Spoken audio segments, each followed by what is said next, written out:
ಸುಂದರವನ ಅನ್ನೋ ಕಾಡಿನಲ್ಲಿ ಅನೇಕ ಪ್ರಾಣಿಗಳು ವಾಸಿಸ್ತಾ ಇತ್ತು. ಈ ಪ್ರಾಣಿಗಳ ನಡುವೆ ಸಾಕಷ್ಟು ಒಗ್ಗಟ್ಟಿತ್ತು. ಈ ಕಾಡಿನ ರಾಜ ಸಿಂಹ. ಕಾಡಿನ ಸುರಕ್ಷತೆಯ ಸಂಪೂರ್ಣ ಜವಾಬ್ದಾರಿ ಸಿಂಹದ ಹೆಗಲ ಮೇಲಿತ್ತು. ಸಿಂಹದ ಆಡಳಿತದಲ್ಲಿ ಎಲ್ಲರೂ ತುಂಬಾನೇ ಸಂತೋಷದಿಂದ ಇರ್ತಾ ಇದ್ರು. ಆದ್ರೆ ಅದೇ ಕಾಡಿನಲ್ಲಿ ಒಂದು ಬುದ್ಧಿವಂತ ನರಿ ಸಹ ವಾಸಿಸ್ತಾ ಇತ್ತು.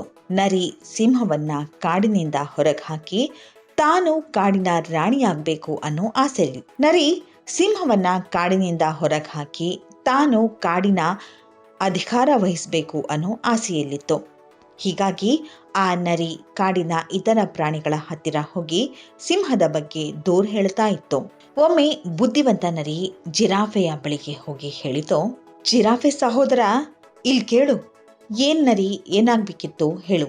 ಒಂದ್ ವಿಷಯ ಹೇಳು. ಈ ಕಾಡಿನಲ್ಲಿ ಯಾರು ದೊಡ್ಡವರು? ಎಂತ ಮೂರ್ಖ ಪ್ರಶ್ನೆ. ಈ ಕಾಡಿನಲ್ಲಿ ನನಗಿಂತ ಹಿರಿಯ ಯಾರಿದ್ದಾರೆ? ನೀನ್ ಹೇಳಿದ್ದು ಸರಿನೇ. ನೀನು ಈ ಕಾಡಿನಲ್ಲಿ ಎಲ್ಲರಿಗಿಂತ ಹಿರಿಯ ಮತ್ತು ಬುದ್ಧಿವಂತ ಕೂಡ. ಅದಕ್ಕೆ ನೀನು ಈ ಕಾಡಿನ ರಾಜನಾಗಬೇಕು. ಆ ಸಿಂಹ ಏನು ಪ್ರಯೋಜನ ಇಲ್ಲ, ಅನಾವಶ್ಯಕವಾಗಿ ಈ ಕಾಡಿನ ರಾಜನಾಗಿದ್ದಾನೆ. ನೀನ್ ಹೇಳಿದ್ದು ಶುದ್ಧ ಸತ್ಯ. ಆದ್ರೆ ಈಗ ಸಿಂಹನೇ ರಾಜ. ನಾವೇನ್ ಮಾಡಬಹುದು? ಜಿರಾಫೆ ಕೇಳಿದ ಪ್ರಶ್ನೆಗೆ ನರಿ ಥಟ್ ಅಂತ ಹೇಳುತ್ತೆ, ನನ್ನ ಹತ್ರ ಒಂದು ಉಪಾಯ ಇದೆ. ಅಂದ್ರೆ ಕಾಡಿನಲ್ಲಿ ಚುನಾವಣೆ ನಡೆಸೋದು. ಯಾರಿಗೆ ಹೆಚ್ಚು ಓಟ್ ಬರುತ್ತೋ ಅವರು ಕಾಡಿನ ರಾಜರಾಗ್ತಾರೆ. ನರಿಯ ಚಾಲಾಕಿ ಬುದ್ಧಿ ಅರ್ಥ ಆಗದೆ ಜಿರಾಫೆ ಕೂಡ ನರಿ ಹೇಳಿದ್ದೇ ಸರಿ ಅಂತ ಹೇಳುತ್ತೆ. ನಂತರ ನರಿ ಆನೆಯ ಬಳಿಗೆ ಹೋಗಿ ಆನೆ ಹತ್ರ ಹೇಳುತ್ತೆ, ಆನೆ ಸಹೋದರ, ಒಂದ್ ವಿಷಯ ಹೇಳು. ಈ ಕಾಡಿನಲ್ಲಿ ಯಾರು ಶಕ್ತಿಶಾಲಿ? ಇದೆಂಥ ಪ್ರಶ್ನೆ. ಈ ಕಾಡಿನಲ್ಲಿ ನನ್ಗಿಂತ ಶಕ್ತಿಶಾಲಿ ಯಾರಿದ್ದಾರೆ? ಈ ಕಾಡಿನಲ್ಲಿ ನಾನೇ ಶಕ್ತಿಶಾಲಿ. ಆನೆಯ ಮಾತನ್ನ ಕೇಳಿ ನರಿ ಆನೆಗೆ ಹೇಳಿತು, ನೀನು ಈ ಕಾಡಿನಲ್ಲಿ ಅತ್ಯಂತ ಶಕ್ತಿಶಾಲಿಯಾಗಿದ್ರೆ ನೀನೇ ಕಾಡಿಗೆ ರಾಜನಾಗಬೇಕು. ನಾವ್ಯಾಕೆ ಕಾಡಿನ ರಾಜನನ್ನ ಆರಿಸೋ ಬಗ್ಗೆ ಓಟ್ ಮಾಡಬಾರ್ದು? ಆ ಮುಗ್ಧ ಆನೆಗೂ ನರಿಯ ಕುತಂತ್ರ ಅರ್ಥ ಆಗೋದಿಲ್ಲ. ಅದು ಕೂಡ ನರಿಯ ಮಾತಿಗೆ ತಲೆ ಆಡಿಸುತ್ತೆ. ನರಿಯು ತನ್ನ ಮನದಲ್ಲೇ ಬಹಳ ಸಂತೋಷಪಟ್ಟು ತನ್ನ ಮುಂದಿನ ಬೇಟೆಯನ್ನ ಹುಡುಕತೊಡಗಿತು. ಆಗ ನರಿಯ ಕಣ್ಣಿಗೆ ಚಿರತೆ ಬೀಳುತ್ತೆ. ಚಿರತೆಯನ್ನ ನೋಡಿದ ನರಿ ಅವನ ಬಳಿ ಬಂದು ಹೇಳಿತು, ಹೇ ಚಿರತೆ, ನಂದೊಂದು ಪ್ರಶ್ನೆಗೆ ದಯವಿಟ್ಟು ಉತ್ತರ ಕೊಡು. ಸರಿ, ಏನ್ ಪ್ರಶ್ನೆ ಕೇಳು. ಈ ಕಾಡಿನಲ್ಲಿ ಯಾರು ವೇಗವಾಗಿ ಓಡ್ತಾರೆ ಹೇಳು? ಅಯ್ಯೋ ನರಿ, ನೀನು ಎಂಥ ಪ್ರಶ್ನೆ ಕೇಳ್ತೀಯ? ಈ ಕಾಡಿನಲ್ಲಿ ನಾನು ಅತ್ಯಂತ ವೇಗವಾಗಿ ಓಡ್ತೇನೆ ಅನ್ನೋದು ಎಲ್ರಿಗೂ ಗೊತ್ತು.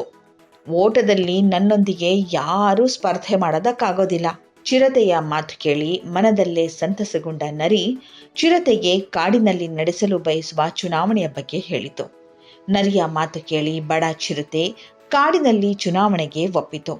ನಂತರ ಈ ನರಿಯು ಒಂದೊಂದಾಗಿ ಕಾಡಿನ ಎಲ್ಲಾ ಪ್ರಾಣಿಗಳ ಬಳಿಗೆ ಹೋಗಿ ತನ್ನ ಕುತಂತ್ರದಿಂದ ಅವುಗಳನ್ನ ಪ್ರಚೋದಿಸಿ ಕಾಡಿನಲ್ಲಿ ಚುನಾವಣೆಗೆ ಒಪ್ಪುವಂತೆ ಮಾಡಿತು. ನಂತರ ಕಾಡಿನ ಎಲ್ಲಾ ಪ್ರಾಣಿಗಳು ಒಟ್ಟುಗೂಡಿ ಸಿಂಹದ ಬಳಿಗೆ ಬಂದು ಸಿಂಹವನ್ನ ಕಾಡಿನಲ್ಲಿ ಚುನಾವಣೆ ನಡೆಸುವಂತೆ ಕೇಳೋದಕ್ಕೆ ಶುರು ಮಾಡಿತು. ಪ್ರಾಣಿಗಳ ಮಾತನ್ನ ಕೇಳಿದ ಸಿಂಹ ಹೇಳುತ್ತೆ, ಸರಿ, ಈಗ ನೀವೆಲ್ಲರೂ ನಿಮ್ಮ ರಾಜನನ್ನ ಆರಿಸಬೇಕು. ಹೌದು, ನಮ್ಗೆ ನಮ್ಮ ರಾಜನನ್ನ ಆಯ್ಕೆ ಮಾಡಬೇಕು. ನಾವೆಲ್ಲ ಸೇರಿ ಹೆಚ್ಚು ಯೋಗ್ಯ ಇರುವವರನ್ನೇ ರಾಜನನ್ನಾಗಿ ಆಯ್ಕೆ ಮಾಡ್ತೇವೆ. ಈ ಕಾಡಿನಲ್ಲಿ ಯಾರಿಗೆ ಹೆಚ್ಚು ಯೋಗ್ಯತೆ ಇದೆ? ನರಿಯ ಮಾತು ಕೇಳಿ ಕಾಡಿನಲ್ಲಿರುವ ಪ್ರಾಣಿಗಳೆಲ್ಲ ಒಂದೊಂದಾಗಿ ತಮ್ಮ ಗುಣಗಳನ್ನ ಎಣಿಸೋಕೆ ಶುರು ಮಾಡುತ್ತೆ. ಅಷ್ಟರಲ್ಲಿ ಜಿರಾಫೆ ಹೇಳಿತು, ನಾನೇ ದೊಡ್ಡವನು, ಹಾಗಾಗಿ ನಾನೇ ಕಾಡಿನ ರಾಜನಾಗಬೇಕು. ಚಿರತೆ ತನ್ನ ವೇಗದ ಬಗ್ಗೆ ಹೇಳಿತು. ಆಗ ಕೋತಿ ತನ್ನ ಮರಗಳನ್ನ ಏರೋ ಸಾಮರ್ಥ್ಯದ ಬಗ್ಗೆ ವಿವರಿಸಿತು. ಆದರೆ ಸಿಂಹ ಮಾತ್ರ ಮೌನವಾಗಿದ್ದು ಎಲ್ಲರ ಮಾತನ್ನ ಕೇಳ್ತಾ ಇತ್ತು. ಆಗ ನರಿ ಹೇಳಿತು, ಅಣ್ಣ, ಪ್ರತಿಯೊಬ್ಬರಲ್ಲೂ ಒಂದಷ್ಟು ಗುಣ ಇರುತ್ತೆ, ಆದರೆ ಸಿಂಹದ ಬಳಿ ಯಾವ ಯೋಗ್ಯತೆನೂ ಇಲ್ಲ. ಹಾಗಾಗಿ ನಮ್ಮ ರಾಜನನ್ನ ನಾವು ಆಯ್ಕೆ ಮಾಡ್ತೇವೆ. ನರಿಯ ಮಾತು ಕೇಳಿ ಸಿಂಹ ಹೇಳಿತು, ನರಿ ಹೇಳಿದ್ದು ಸರಿಯಾಗಿದೆ. ನನ್ನ ಹತ್ರ ಯಾವ ಯೋಗ್ಯತೆನೂ ಇಲ್ಲ. ಹೋಗಿ ಚುನಾವಣೆ ಮಾಡಿ. ನಿಮ್ಮಲ್ಲಿ ಯಾರು ಗೆಲ್ತಾರೋ ಅವರು ಕಾಡಿನ ರಾಜನಾಗ್ತಾನೆ, ಈ ಕಾಡನ್ನ ರಕ್ಷಿಸ್ತಾನೆ. ಇಷ್ಟು ಹೇಳಿ ಸಿಂಹ ಅಲ್ಲಿಂದ ಹೊರಟು ಹೋಯಿತು. ಕಾಡಿನ ಪ್ರಾಣಿಗಳೆಲ್ಲ ಚುನಾವಣೆಗೆ ತಯಾರಿ ಆರಂಭಿಸಿದ್ವು. ಆಗ ಇದ್ದಕ್ಕಿದ್ದಂತೆ ಎಲ್ಲ ಕಡೆಯಿಂದ ಬೇಟೆಗಾರರ ಗುಂಪು ಕಾಡನ್ನು ಸುತ್ತುವರಿಯುತ್ತೆ. ಆ ಬೇಟೆಗಾರರು ಕಾಡಿನ ಕೆಲವು ಪ್ರಾಣಿಗಳನ್ನು ಸೆರೆ ಕೂಡ ಹಿಡಿತಾರೆ. ಈ ಘಟನೆಯಿಂದ ಇಡೀ ಕಾಡಿನ ಪ್ರಾಣಿಗಳು ಹೆದರಿ ಅಲ್ಲಿ ಇಲ್ಲಿ ಓಡೋದಕ್ಕೆ ಶುರು ಮಾಡ್ತವೆ. ಸಿಂಹಕ್ಕೂ ಈ ವಿಷಯ ತಿಳಿಯುತ್ತೆ. ಆದರೆ ತಾನು ಈಗ ಕಾಡಿನ ರಾಜ ಅಲ್ಲ, ಕಾಡಿನ ಪ್ರಾಣಿಗಳನ್ನು ಉಳಿಸೋ ಜವಾಬ್ದಾರಿ ಕೂಡ ತನ್ನದಲ್ಲ ಅಂತ ಹೇಳಿ ಅದರ ಪಾಡಿಗೆ ನಿದ್ದೆ ಮಾಡುತ್ತೆ. ಆಗ ಅಲ್ಲಿಗೆ ಬಂದ ಕೋತಿ ಸಿಂಹಕ್ಕೆ ಹೇಳುತ್ತೆ, ಮಹಾರಾಜ, ಕಾಡಿನಲ್ಲಿ ಏನಾಗ್ತಾ ಇದೆ ನೋಡಿ, ನೀವು ನಮಗೆ ಸಹಾಯ ಮಾಡಿ. ನಾವು ಎಲ್ಲ ಕಡೆಯಿಂದ ಬೇಟೆಗಾರರಿಂದ ಸುತ್ತುವರೆದಿದ್ದೇವೆ. ಕಾಡಿನ ಕೆಲವು ಪ್ರಾಣಿಗಳನ್ನು ಕೂಡ ಅವರು ಸೆರೆ ಹಿಡಿದಿದ್ದಾರೆ. ಆದರೆ ನನಗೆ ಯಾವ ಯೋಗ್ಯತೆ ಇದೆ ಹೇಳು? ನಾನು ಎತ್ತರನೂ ಇಲ್ಲ, ನನಗೆ ಶಕ್ತಿನೂ ಇಲ್ಲ, ಬುದ್ಧಿನೂ ಇಲ್ಲ, ಚುರುಕು ಬುದ್ಧಿನೂ ಇಲ್ಲ. ಇನ್ನು ನಿಮ್ಮನ್ನು ಹೇಗೆ ರಕ್ಷಿಸೋದು? ಅಲ್ಲದೆ ನಾನು ಈಗ ಕಾಡಿನ ರಾಜ ಕೂಡ ಅಲ್ಲ. ನೀವೆಲ್ಲರೂ ಸೇರಿ ರಾಜನನ್ನು ಬದಲಾಯಿಸೋಕೆ ನಿರ್ಧಾರ ಮಾಡಿದ್ದೀರಿ. ಮಹಾರಾಜರೇ, ದಯವಿಟ್ಟು ನಮ್ಮನ್ನು ಕ್ಷಮಿಸಿ. ಆ ಕುತಂತ್ರದ ನರಿಯ ಮಾತಿಗೆ ಮರಳಾಗಿ ನಿಮ್ಮ ವಿರುದ್ಧ ನಿಂತ್ವಿ. ಆದರೆ ಈ ಸಂಕಷ್ಟದ ಸಮಯದಲ್ಲಿ ನಿಮ್ಮನ್ನು ಬಿಟ್ಟು ಬೇರೆ ಯಾರೂ ಸಹಾಯ ಮಾಡೋದಕ್ಕೆ ಸಾಧ್ಯ ಇಲ್ಲ. ಈಗ ನೀವು ಮಾತ್ರ ನಮ್ಮನ್ನು ಉಳಿಸಬಹುದು. ಮಂಗನ ಮಾತು ಕೇಳಿದ ಸಿಂಹದ ಹೃದಯ ಕರಗಿ ಕಾಡಿನ ಪ್ರಾಣಿಗಳನ್ನು ಬೇಟೆಗಾರರಿಂದ ರಕ್ಷಿಸೋಕೆ ಮುಂದಾಯಿತು. ಸಿಂಹ ನಿರ್ಭಯವಾಗಿ ಬೇಟೆಗಾರರ ಮೇಲೆ ದಾಳಿ ಮಾಡುತ್ತೆ.